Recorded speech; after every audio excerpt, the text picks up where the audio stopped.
So I want to take you guys through a little bit of vector and scalar information and how you add and subtract vectors. So a vector is going to be something with a direction and a magnitude, okay? So like if we're just looking at this vector here, if we're just looking at this single vector here, vector A, okay, that has a direction of east and a magnitude of 5 kilometers, okay? So that is a vector. When you add two vectors together, such as this situation that's drawn here, that is called a resultant vector. So what is the result when you add two vectors? That is the resultant vector, okay? A scalar is just a number. So if I just had, say, forget about the whole vector thing, if I just had 5 kilometers, there's no direction to that. That is just a scalar. Or like your body weight, 250 pounds, something like that, or 150 pounds, that would just be a scalar, something that just has no unit. It's just a number to represent a single thing, okay? Vectors are going to have direction with them. So like if I made my weight into a vector, I would say 250 pounds down because gravity's pulling down on me, okay? Looking at vector addition, okay, I'm going to talk about the specific method in a little bit. We have vector A, and we want to try to draw these to scale as much as we can.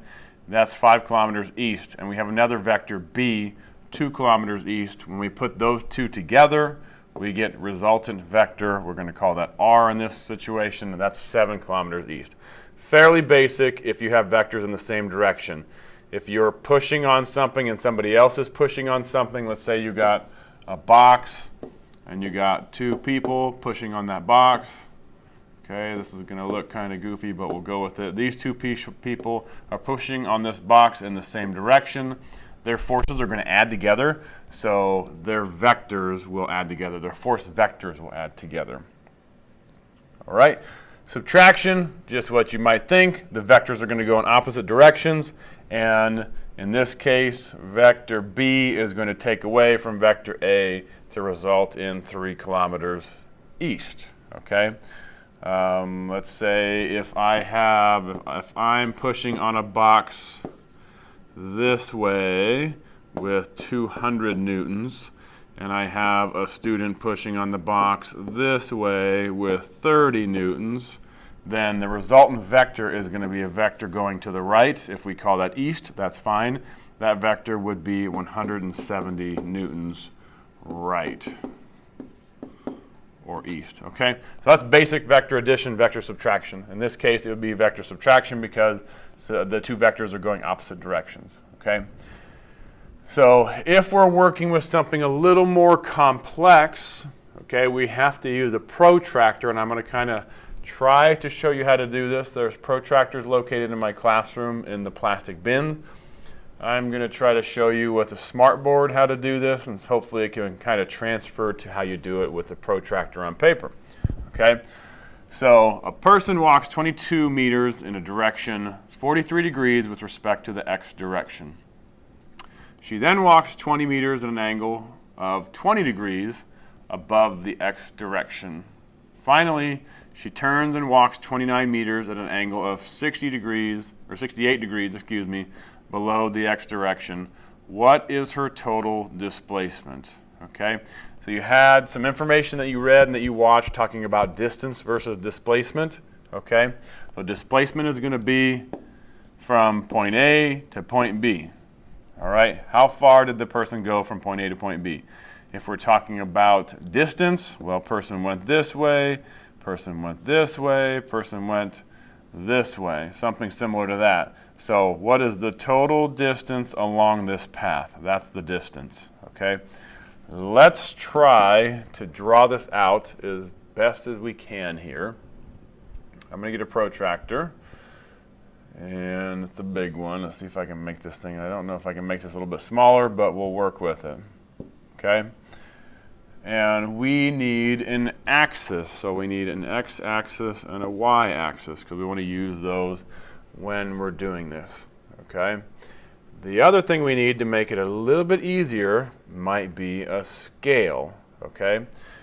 And not by weighing somebody how much they weigh, I mean a scale of how many meters will be represented, or how many centimeters will represent my meters here in this situation, okay?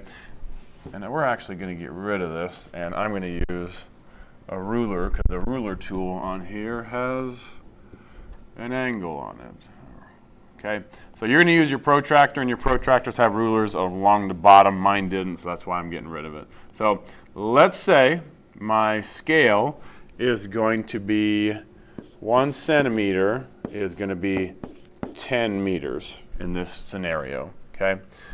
And I'm going to draw my vectors based on this scale. So right away, we're walking 22 meters in a direction 43 degrees with respect to the x direction. Okay, so 43 degrees with respect to the x direction, that's kind of an interesting way to word that, considering it's easier here with above and below the x direction on these other statements. So what this is saying here, 43 degrees with respect to the x direction, that's 43 degrees above the x-axis. So I need to get my ruler on my axis, and then we have to go for 43 degrees from there. Okay, so you would put your protractor, center it on the axis there. You're going to make that 43 degrees. And since we have a scale of 1 to 10, we're going to be going 2.2 centimeters. So if I divide this by 10, that would give me 2.2. So I'm going to draw a vector that goes 2.2 from there. Okay, now we have to go, let's just draw maybe 22 meters on there so we know how far we went. Then the person walks 20 degrees or a 20 degree angle above the x direction. So now we have to go from here again. You're doing another crosshair, and we're doing 22 degrees from there. So, or excuse me, 20 degrees from there. So 20 degrees. I put that on my new origin because that's where we're at. And we're walking 20 meters, which would convert to 2 centimeters when I use my scale. Okay, so that's 20 meters. And then we have to do it one more time, okay, because we have a third direction, we have a third vector coming into play here, 68 degrees below the x direction. So here's my new axis, and we want 68 degrees down from there. So, oops, let's put that on our new origin, and we are going 2.9 down, because it's 29 meters, and we said our scale is 10, so we're going 2.9 meters down. We are right there. So that's where you finish out at. That's where this person is going to finish out at. So we have vector 1, vector 2, vector 3. We want the resultant vector to find the total displacement. So in order to get to the resultant vector, we're going from where we started. We're going from the origin.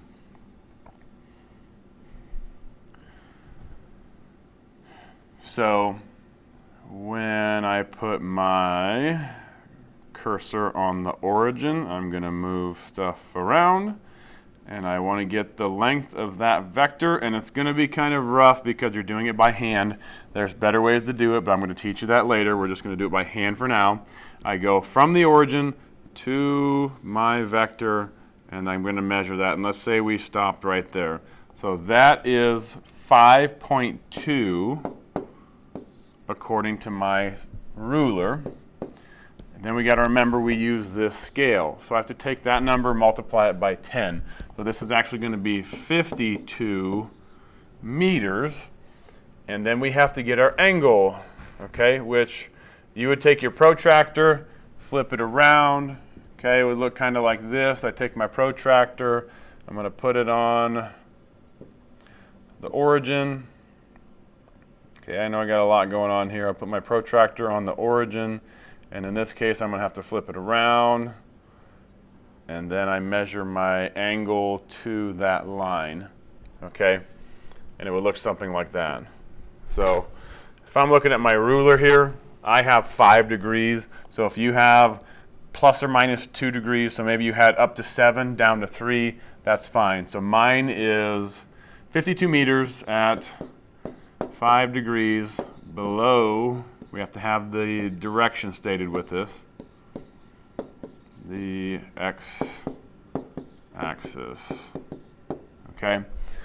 What we'll get used to and what you're going to see on your worksheet, you're just using north, east, south, west. Okay. This vector, what I would say, if I'm using good directions, I am below the east axis. So I would say I'm 5 degrees south of east. Okay, that would be what I would look for. Okay. So it's quite a bit of information in one question. You're doing 3 different vectors. You're using your protractor 3 different times, and you're finding a resultant vector. Okay, that would be vector addition using a protractor. Okay, another way we could do it, this would be if you're given a little bit more information, is use vector components. Okay, this one would be really hard to do vector components from using protractors and stuff like that. I could show you that, which we'll do that eventually. It takes a little bit more time doing vector components. If you have everything graphed out already for you, like this, vector components are going to be the way to go. Okay, so if I want to take vector B, so this vector here, and I want to add that with vector A, which is what they did in this picture right here, you're going to get the resultant vector. So the easy way to do these is I'm looking at a horizontal component and a vertical component for each of the vectors. And what I would do is I would write out the value of those horizontal and vertical components. Okay? So ignore this stuff over here for now. I'm just going to kind of write this out. So my x component for vector A is going to be, I got to look at my axis here, about 5. So this is 5 units long. My y component, so this component for vector A, is 8 units long. Okay, now let's look at vector B. So vector B has an x component of 4 and a y component, we have to be careful with our directions here, of -5. All right, so if we put those together, we're going to add the exponents and we're going to add the y components together. So my new x component would be 9. Okay, so if I'm drawing a vector from there, I would go 9 units right. Okay, so that would be 9.